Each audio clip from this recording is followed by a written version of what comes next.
शांतबाईसा भेटी चरणोदक प्रसादामध्ये चरणोदक घेतला येते. शांतबाईसा ती वसमतकारी वसमतची आहे, नांदेड जिल्ह्यामध्ये. त्या नाव माईबाईसे त्याचा वरेत सरला पती. तया एक पुत्र होता, दोघी कन्या. त्यापैकी पुत्र सरला कुळवाडी द्रव्य ते रावळी नेले. आता वंश नसल्यामुळे मग काय केलं, त्याचं जे जमीन जुमला होता, वाडा जमीन द्रव्य, जुन्या काळामध्ये राजे लोक घेऊन घ्यायचे, कब्जा करून टाकायचे. मग एकी वडील लेकी एकायसे होती, त्याचे हात रितले. हात रितणे म्हणजे हातात काकणा वगैरे असतात ते फोडून टाकायचे, म्हणजे विधवा झाली. एकी धाकोटी लेकी जसमाईसे त्या कावरे लागले. कावरे लागणे हा वेगवेगळे अर्थ असतात, आपल्या मनानं समजून घ्यायचं. कावरं जसं समजायचं तसं. ते वरायता नावडती म्हणून ती घरच्या नवऱ्याला आवडायची नाही. तिकडे सासू सासुरिया न पडिये ती, सासू आणि सासरी हे असतं सगळीकडंच, त्यांना ती आवडायची नाही. दिरा न आवडती, दीर असतं, दीर शब्द आलाय, म्हणून तीही दवडिली. त्या घरातून तिला काढून दिलं. आली मग इकडं माहेरी. महिलांचं जीवन असं अवघड असते, इकडलं तिकडं तिकडलं इकडं जीवनभर करायचं. मग माईबाईसे आपण्यापाशी आणली. ऐशी माईबाईसे थोर दुःखी झाले. आता हे सगळं दुःख आर्थिक मानसिक शारीरिक पाहत नसतं संसारात, तर ताप पावली ती थोडक्यात. मग द्वारावतीये पव्हा निघाला, यात्रा निघाली, पदयात्रा. सरिसा अवघा लोकू निघाला. मग तिनं पण विचार केला की मी पण द्वारावती जाईन. एकी पाठीशी बांधेन, एकी पोटीशी बांधेन. मार्गेन गोमतीमध्ये तथा समुद्रामध्ये. ऐसे म्हणून निघाली. एक पाठीला एक पोटाला बांधायची आणि मरून जायचं समुद्रात. ती पण निघाली. मग चालत चालत प्रतिष्ठाना आली. ते सारंग पंडित सोयरे भाचे होते, भाचे आहेत बिचारे. तयाशी भेटली. मागील अवघा वृत्तांत सांगितला आणि दुःख करू लागली. मग सारंग पंडिती तयाची दुःख निवृत्ती केली. आता सारंग पंडित जाणते आहेत, त्यानं निरोपण केलं शब्दाने. दुःख काय शब्दाने निवृत्त करायचं. मग सकाळी निघाली ती. सारंग पंडितीला म्हणतात, तुम्ही द्वारावती जाल तर येळापुराहून जा, तेच आमचे गोसावी राज्य करत असती. हा आमचा शब्द फार मोठा आहे ते सारंग पंडिताच्या मुखातून. तर तिथेच आमचे गोसावी आहे. तिथे तयाचे दर्शन घ्या, तुमचे दुःख जाईल आणि याचे कावरे जाईल. आणि मग द्वारावतीला जा. म्हणजे एवढं तरी माणसानं जीवनात करावं. मग ती निघाली. येळापुरा आली. पव्हा लेणी पाहावया गेला, वेरूळची लेणी. ती गोसाव्यापाशी आली. हुडकत आली बरोबर. मग ते त्यावेळेला गोसावी विहरणाहून विजय केले. बाईशी पटीशाळे पाटसर्यावरी आसन केले आणि मग तेथे आसनी गोसावी उपविष्ट असती. हे चतुर्विधाच्या मळात लीळा आहे. गोसाव्याशी चरण शाळान झाले. पूजावसराची आयती होत असे. गोसाव्याचे ओळघे अवघे भक्तिजन बसले असते. सगळे आलेले आहेत, गावातले बाहेरचे. घनदाट सभा बसले असे. म्हणजे त्या वेरूळला एवढी प्रसिद्धी आहे देवाची. सगळे विद्वान, ब्राह्मण, पंडित, संन्यासी, जोगी, सगळे घनदाट सभा आहे स्वामींकडे. तिथे निरोपण चालू आहे आणि त्यावेळेला सर्वज्ञानी पाटावे सुतावे लेलियस ते वस्त्र परिधान केलेले. प्रसाद सेवेमध्ये हे दिसेल तुम्हाला वस्त्र. आता तर प्रसाद सेवा राहिलीच नाही. ते वस्त्रे करुणी अवघे गोसाव्यासारखे दिसत असती. सगळी सभा श्रीमंताची आहे तिथे. सगळ्यांनी पाटावे सुतावेच घातलेले आहेत. सगळी सुंदर आहेत. आणि मग त्याच्यामध्ये कोण गोसावी ऐसे न ओळखती. ती म्हणाले, बाई तर सगळे दिसतात सारखेच. मग यात गोसावी कोण सारंग पंडिताचे, असे मनात तिनं उल्लेख करून पाहू लागली सर्वज्ञानं. आता इथं सर्वज्ञच आहेत. त्यावेळेला सर्वज्ञ त्या सभेतून म्हणतात, बाई या ऐशी या, म्हणून श्रीकराचा अनुकार केला. असं एखाद्या माणसाला बोलवावं. आता इथे श्रीकर दिसेल, स्वामींचे बोट हललेले दिसतील, स्वामी बोललेले दिसतील, म्हणजे इथं ओष्ठपोट दिसतील, सगळं दिसेल. स्वामींची प्रसन्नता आहे तिच्यावर, ती प्रसन्नता दिसेल, कृपादृष्टी दिसेल. तुमच्या ज्ञानानं तुम्हाला काय काय दिसतं ते इथं स्मरण करताना आठवायचं. आणि ती दृष्टी केव्हा चुकून आपल्याकडं पडावी, आपल्यातले सगळे दोष जाऊन. दोष गेल्याशिवाय पडत नसते. असं आपल्यातले भरलेला कार्यक्रम जबरदस्त, आणि तो मेला तरी जाणार नाही.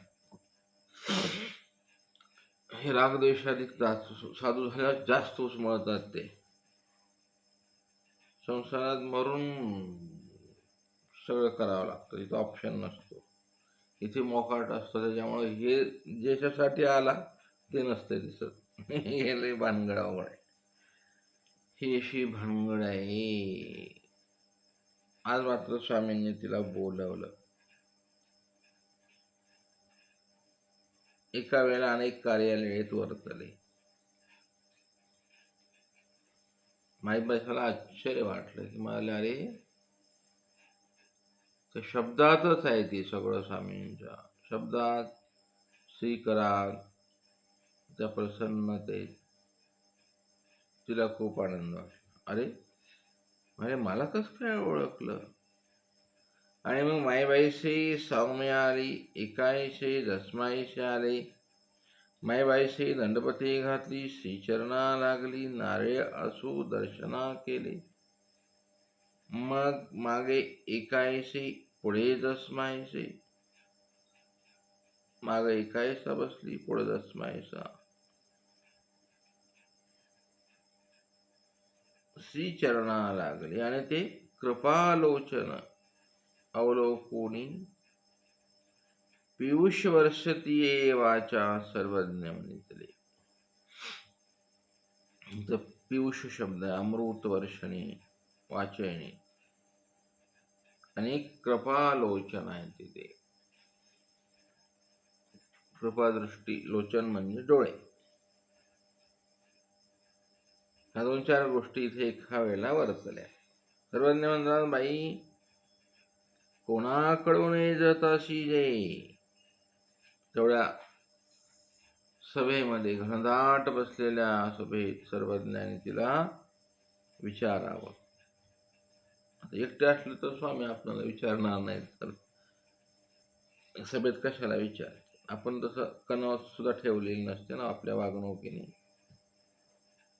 तिनं काही पूर्वप्रमादात जोडलेली साधनाची प्रसन्नता, अनुकूलता इथे आता कामी आली त्या शांतबाईसाची.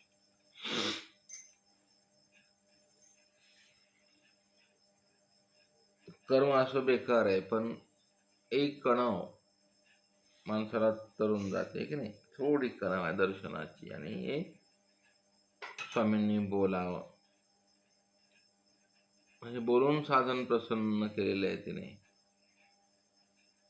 बोलून साधन दुखवलं जातं, कुचकं पादरं असं खेचून खैचून, आहे की नाही. आपल्याजवळ सगळं आहे. ऑल क्वालिटी आहे सगळे, आणि आपण साधू आहेत, अशी वैशिष्ट्य आहे आपलं ना. नको तेवढ्या गोष्टी असतात आपल्या शब्दात, वागण्यात, बोलण्यात, पाहण्यात, उठण्यात, बसण्यात लय मजा आहे. त्याची कुठं शाळा नव्हती, पण ते शिकून पक्क झाले. स्वामींची शाळा काय येत नाही मला तर विचारच पडतो. ते शांत पैसा पूर्व प्रमादात अशा आहेत. साधनाची प्रसन्नता साध्याकडे जात असते, आणि ती मिळाली तिला आज. बघतच राहिली ती सर्वज्ञांकडे, आणि त्या क्षणाला ती शांत झालेली.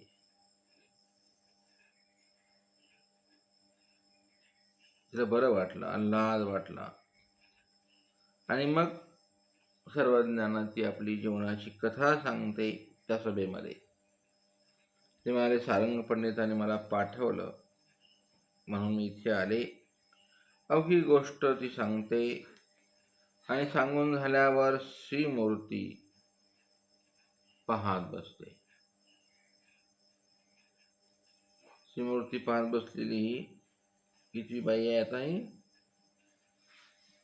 अशा बऱ्याच स्त्री आहेत चरित्रामध्ये, पुरुष आहेत की भेटीकने दंडवत केला की श्रीमूर्ती अवलोकित बसायची. असे बरेच पक्षी आहेत, पशु आहेत, स्त्रियांच आहेत. तसं हे असं सांगायचं मॅमबट्टाने किंवा असं कधीतरी श्रीमूर्ती पाहत बसावी साधनवंताने. पण तो एक क्षण दुर्लभ झाला. सर्वज्ञ म्हणतात, ती म्हणते जी जी माझ्या पुत्राचे ऐसेच हात. तर हा विषय तर लयच मोठा आवड आहे, तो आला पाहिजे. हा भावना आणि विचारानं समर्पण आहे. वाक्पुष्पार्चन बिचारी करती भेटीच, पहिल्या भेटीतच किती मोठा अधिकार निर्माण होतो बघा. जी म्हणते माझ्या पुत्राचे ऐसेच हात, स्वामींचा श्रीकर, स्वामींचे डोळे, स्वामींचा श्रीमुख. ती म्हणते असेच डोळे होते माझ्या मुलाचे. माझ्या मुलाचं तोंड पण असंच होतं, ते हाताचे चंद्रबिंब आकृतीत असेच होते, ओठ असेच होते म्हणाले.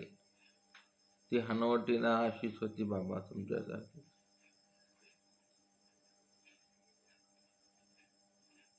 पहिल्या भेटीत स्मरण आहे तिथं. प्रदर्शन, अनुसरण, सेवा, संबंध पहिल्या भेटीत चालू आहे तिथं. दत्तात्रय प्रभूच वैशिष्ट्य आहे असं नाही, आपल्या सर्वज्ञांचं पण हे आहे. आता ही अनुसरली, आता दर्शन झालं, संबंधी झाला, सेवाही केली, लगेच फटाफट.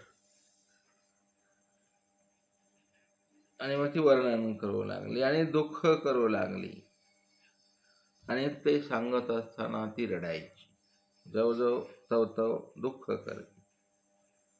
सर्वज्ञ म्हणतात, बाई पांडेने ताडिले.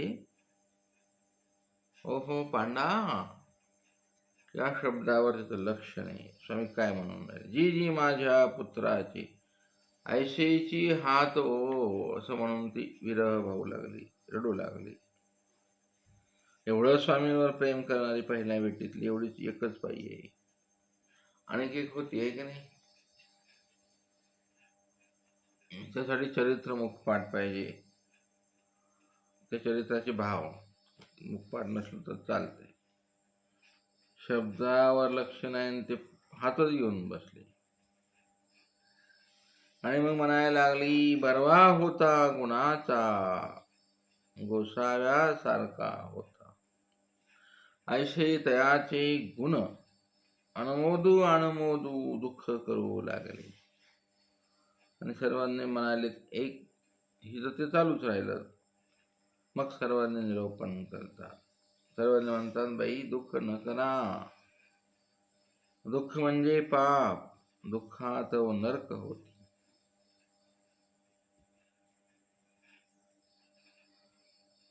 हे वचन आहे. दुःख न करा हे बरं वाटतंय, पण दुःख म्हणजे पाप.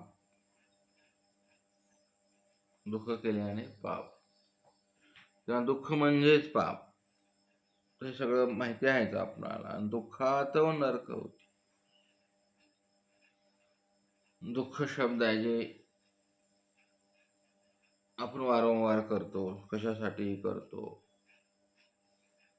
त्यांनी पाप होतं. दुःख देतो, दुःख घेतो. ते गाणं आहे बघा, 100 धागे दुःखाचे, एक धागा सुखाचा. कुणाचा एक आता ती दुःखाचे धागे करत बसली बिचारी. स्वामी म्हणता दुःखात नरक होती बाई, गप्प बसा ना. आणि मग सोन्याचा फळी झाली परी पोटी बांधून पुरांत रिगो नये की.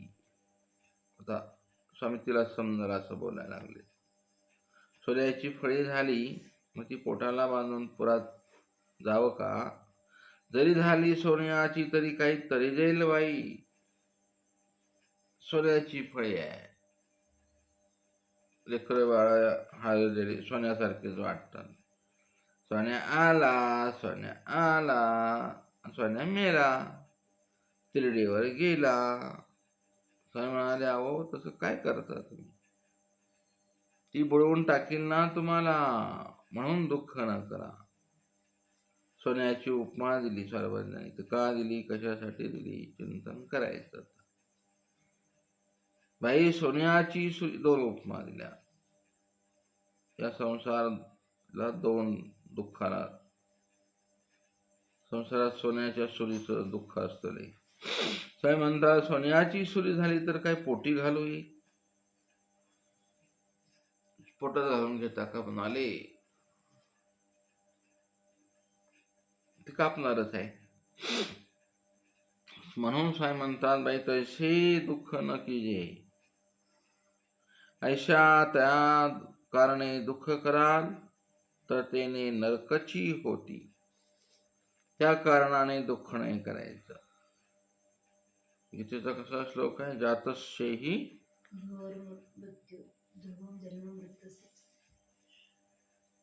वासांशी जीर्णानि.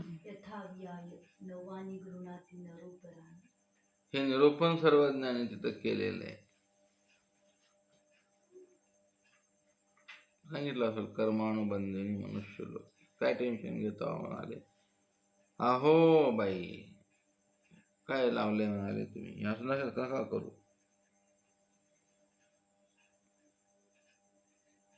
आणि कसा श्लोक आहे गीतेमध्ये, दुःखच्या शब्दात दुःख सांगितले देवाने, संसाराचं वर्णन केलेले कृष्ण महाराजांनी.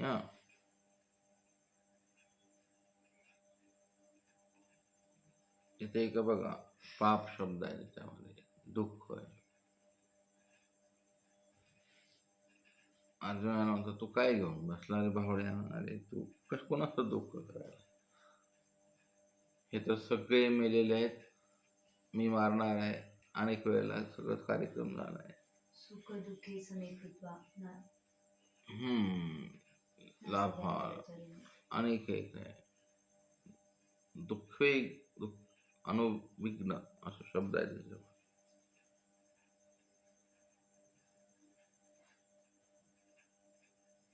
त्याच्यामुळे कमीत कमी गीतेचे श्लोक शब्द काढले ते तरी असावे. म्हणजे 2 अवतारांचं चिंतन होतं आपलं लगेच. श्रीमुखाचं वाणी आहे ना ती. दुःखेष्विघ्न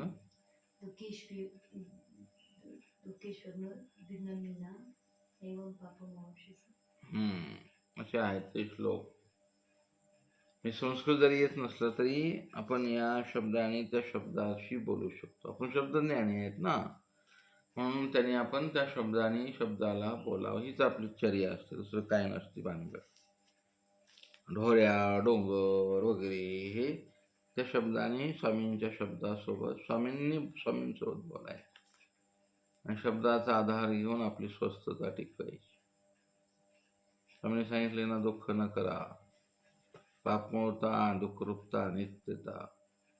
जाऊ द्या मला, हे असे आपले मरणारच आहे, आपण पण आपले पण शरीर जाणारच आहे, मग का कुणाला दुःख द्यायचं, आपण काय अधिकार आहे दुसऱ्याने दिल्यावर? मग म्हणजे तो त्याच्या कर्माने देतोय, आनंद आहे आनंद.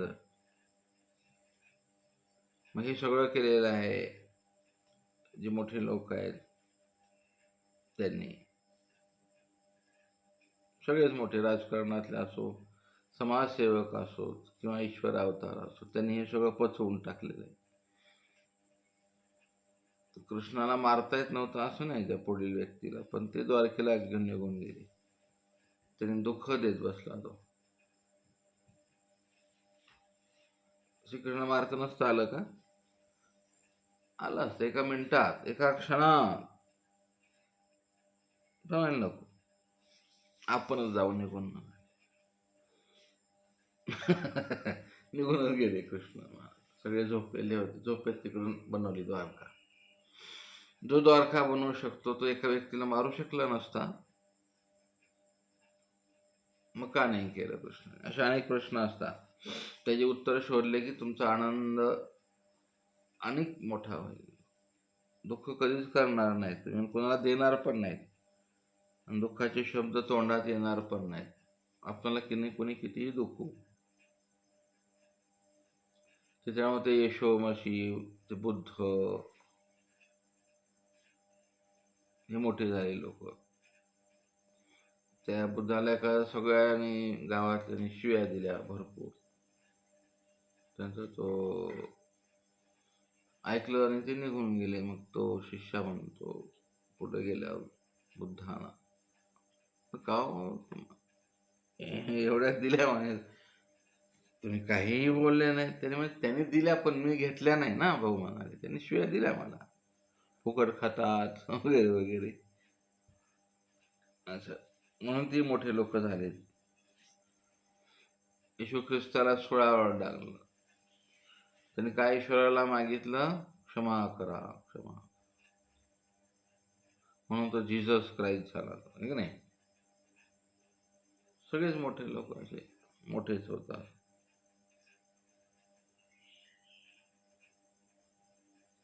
अवतारी पुरुष तसे असतात. राजकारणी लोकांना असं क्रांतीवीर भगतसिंग, आहे की नाही, राजगुरू सुभाषचंद्र बोस, सावरकर, हिले मोठी माणसं आहेत. शिवाजीराजे भोसले, पहा तुम्ही. असं व्यापक चिंतन तुम्हाला आलं पाहिजे. मग ईश्वर अवतार. मग स्वामी सांगतात, बाई हे काही कारण, हे चालूच राहतं. स्वामी म्हणतात, ईश्वराकारणे दुःख कराल. मेन स्वामींना इथं विषय सांगायचा. म्हणजे हे जे लावलंय ना तुम्ही, हा करून तेवढं आठवू रडायला लागले त्याचा हात, ते म्हणतात हे दुःख ईश्वराकारणे कराल, त्याने अनंता पापाच्या राशी नासतील. अनंत पाप जळून जाते, म्हणजे शुद्ध व्हाल.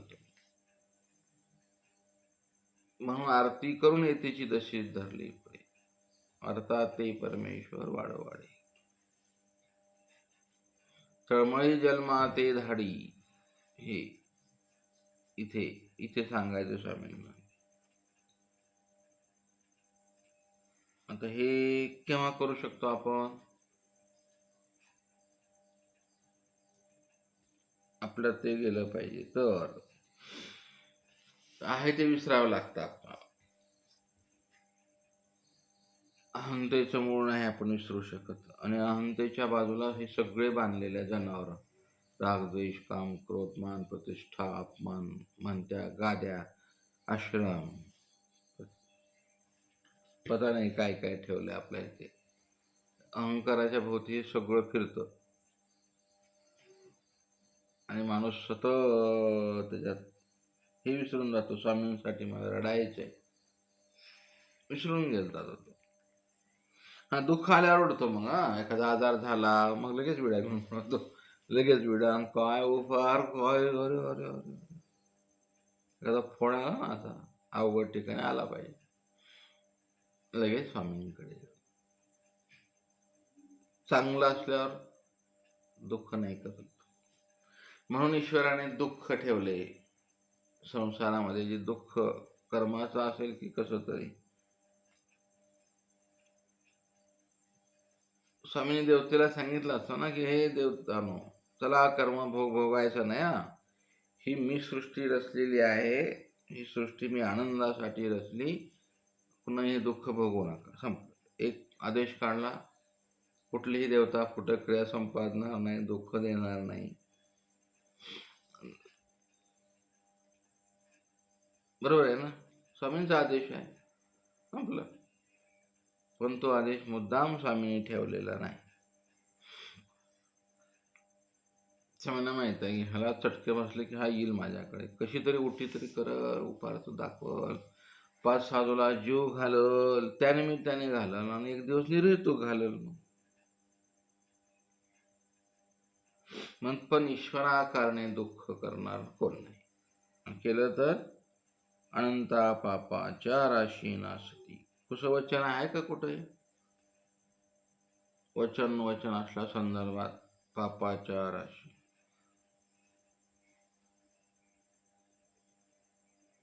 आठवतं का मग? तैसे परावाचा निरूपण केले. यावेळेला सर्वज्ञांच्या श्रीमुखातून परावाचा आहे.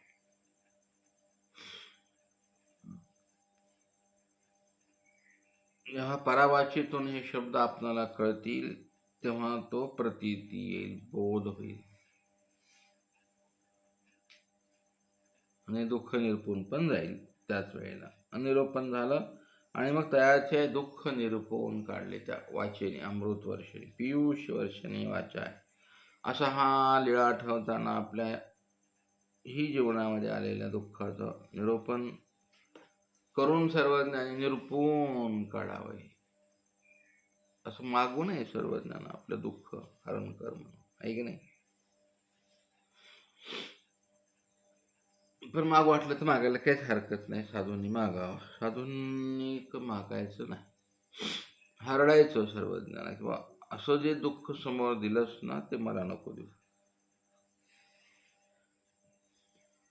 दुःख हारण्याची प्रार्थना करून जगणं म्हणजे तुम्हाला रिश्वत देणं आहे स्वामींना. मारू द्या ना स्वामींना, फ्रीडम द्या स्वामींना, मुक्त मारा, आत्ता मारा मला. अनेक दुःख द्या. सुदामा आहे तो बोध अवस्थेतला.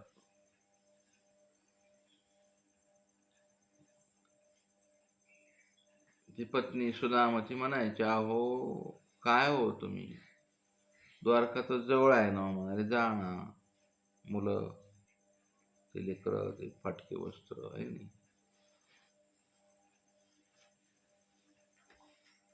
कशी आहे का नाही. सुदामाची अवस्था होईल का आपल्याला? जर आपलं स्मरण झालंय, 5 घरं मागायचे, त्याच्या जेवढं भेटेल तेवढं आणायचं, सगळ्यांनी खायचं, पुरलं तर ठीक, नाही पुरलं तर देवाची कृपा, ही माझ्या कृष्णाची कृपा. बसले आपले विरह करत, तळमळ करत बसायचे सुदामा. बायकोचं उठलं की चालू राहायचं, तुम्हाला असा एवढा दोस्त आहे, एवढा मोठा प्रिय कराय म्हणता, दोघं एकत्र राहिलं म्हणता, जाऊन काय आणता येत नाही का? सोन्याची द्वारका आहे, दररोज तो हिरे माणिक मोती वाटतो, जाऊन उभा राहता येत नाही का? तुम्हाला काय माझं वाटतच नाही? आपली लेकरं उपाशी. अजिबात तू बोलत बस. एक दिवस सुदामा निघाला. ते म्हणाले, बघ मी नाही बाबा जाणार, पण मला रिकामा हस्ते जायचं नाही. माझ्याकडचं काहीच नाही. थांबा म्हणाले, मी आणते जाऊन. आणि ते आणलं अडकन.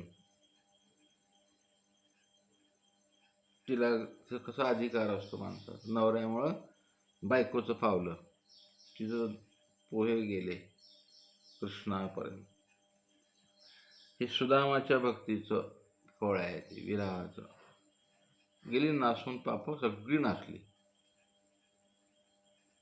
सगळं संपलं. ते मुठ्ठी घेतली हातात एवढे तांदूळ आणि इथं लावले म्हणे, वंदन केलं, कपाळाला लावले होते. आता तुम्ही ते आठवता का नाही काय, म्हणजे तशी विविध लीळा आहेत त्या सुदामाच्या. तर त्या सुदामाच्या बाणी इथं लिहिलेलं होतं, लक्ष्मीचा तू क्षय शब्दाला उलट केलं श्रीकृष्णाने, त्याला यक्ष केलं आणि संपत्ती लिहून दिली. असं ते अनेक भागवतकार वेगवेगळ्या कथा सांगतात. मग ते चिंतन मोठं लागतं.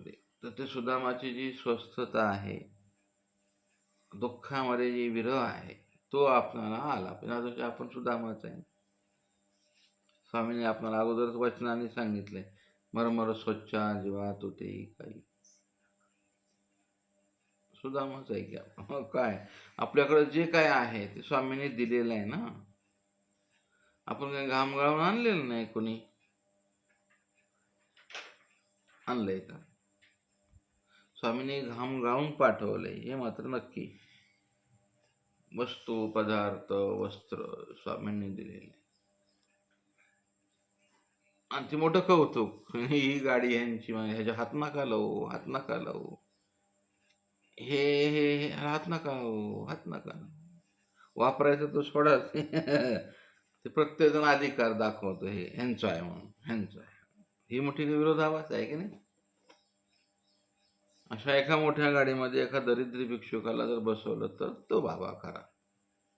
हे ऐकायलाही वाईट वाटतं ना, झोमतं अंगाला, आहे की नाही. प्रवासामध्ये एखादा चाललेला आहे आणि तिथे ते उतरून त्याला गाडी दिली की जावं तुम्ही, पुढे जा, मी येतो मागून. हात लावू देत नाही. हात नाही लावायचा त्या गाडीला, पटकराला हात लावू देत नाही.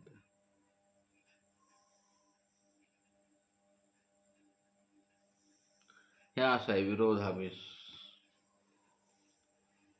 म्हणून दुःखाने काय होतंय, पापांचा नाश. मग पापच नाही राहिल्यावर तुम्हाला दुःख कोण भोगवल. त्या पापाच्या राशी नासून गेल्या, हे भेटीने होत असतं. असे वचन आहे स्वामींचे. सांगितलं नाही तुम्ही वचन शोधून उद्या सांगा. असं ते निरुपोन दुःख काढलंय पहा तिचं परामृत्वाचे. असा अवसर काळ झाला. मग नंतर सगळं आटपल्यानंतर बाईसाने चरणक्षालन केलं. चरण उदक जे काढलं ते आता तिला दिलं. मग तिला ते चरण उदक जसमायसावरी घातले. आता ते ममता आहेच. एकायशाला पाजलं, आपण घेतलं आणि पूजा अवसर झाला तो तिने पाहिला. बायसा कशा करतात, किती सुंदर करतात. आणि मग ते ताट पाहिलं, स्वामींची आरोग्य पाहिली आणि जाता जाता प्रसादही दिला. आणि मग ती बिढारा गेली. पुन्हा विळसाच्या पूजा अवसरा आली. चरणोदक जसमाई साते पाजले, माथ्यावर घातले. हे आपण बी करावं. पूजा अवसर झाला, पाहिला, अनुभवला, हे आपण करावं. आणि मग बिडारा पाठवली. निघता गोसावी म्हणाले तिला, असाल तर येथीच्या दर्शना येजो. हे आपल्यासाठी वचनच आहे स्वामींचं. म्हणजे असाल तर म्हणजे डोकं ठिकाण्यावर असल, किंवा तुम्ही असाल म्हणजे थोडंसं असालच, अस्थि परिवार, तर येथीच्या दर्शना असंच येऊन बसत जा म्हणाले. आणि असं निरोपण ऐकत जा. मग तुमचं सगळं निरोपण आम्ही काढू, पुसून काढू, दुःख निरपून काढू म्हणाले. जी म्हणाली, हो हो हो. म्हणून ती बिड्याला गेली. रात्री अवघी सुखेच निजली. सुखाची झोप आता संपलेली आहे. अनंत विचार झोपेमध्ये त्या मेंदूला दिलेले असतात. WhatsApp, Facebook, YouTube, Instagram.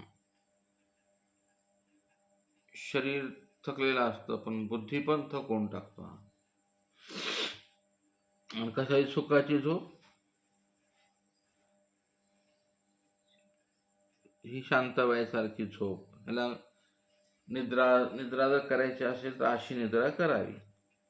निद्रा विधी आहे की शयनासनी भोजनी परमेश्वर. विधी वाक्य आहे आपल्या देवाचं. शयन, आसन आणि भोजन हे तीनच का दाखवले स्वामींनी, तर ते शांताबाईसाला घडलं बाबा. आता बरोबर झोपाया सुखानं झोपली, सुखानं उठली. उठल्या उठल्या वैतागवाडी नाही, टेन्शन नाही, आपल्या शब्दाने कुणाचं मन दुखलं असं नाही. हे साध्या साध्या गोष्टी आहेत केल्यासारख्या. परमार्गात तरी हे वातावरण असं आहे की नाही. उठलं की आक्रोश, दिवसभर आक्रोश करू नये. ते आपण साधारणतच नाही आहे. आपण बदलून टाकावं. कधीतरी बदलण्याचा अवसर आला पाहिजे. लय भांडणं कशासाठी भांडतात कोणाच भांडतात. मागे सरायला तयार होत नाहीत. आजूबाजूला कोण आलंय, यजमान आहे, सुरू राहतं. पण ते शांतबाईसांना आज आश्चर्यच वाटलं. बाई म्हणाले मी लय छान झोपली, सकाळी आनंदाने उठली, मग लगेच आली, दंडवत घातली, श्रीचरणा लागली, गोसावी पुसले. बाई इथून गेल्यावर यास काय म्हणाले, यांना रात्री कावर आलं होतं, काय उपद्रव झाला होता, अंगात आलतं का बघा म्हणाले. तुम्हाला झोप आली का? ती म्हणते नाजी, देहांत 20 वेळा ये, 30 वेळा ये, ते आज न यायची. रात्री सुखेची क्रमली, रात्र सुखाने क्रमता आली पाहिजे. सर्वज्ञ म्हणतात बाई आता ते गेले, आता न ये हो. तुम्हाला काही बाधा बिधा वाटली ना ही लीळा आठवायची आणि ही वचन आठवायचं. सर्वज्ञ म्हणतात बाई आता ते गेले. जी पीडा होती, जे काय भूत प्रेत लागलं होतं, करणी केली होती, आता ते गेले, आता नये हो. आणि तुम्हाला आता सुख सुख. अशा प्रकारे सर्वज्ञानी प्रथम भेटीत तिला सुखी केलं.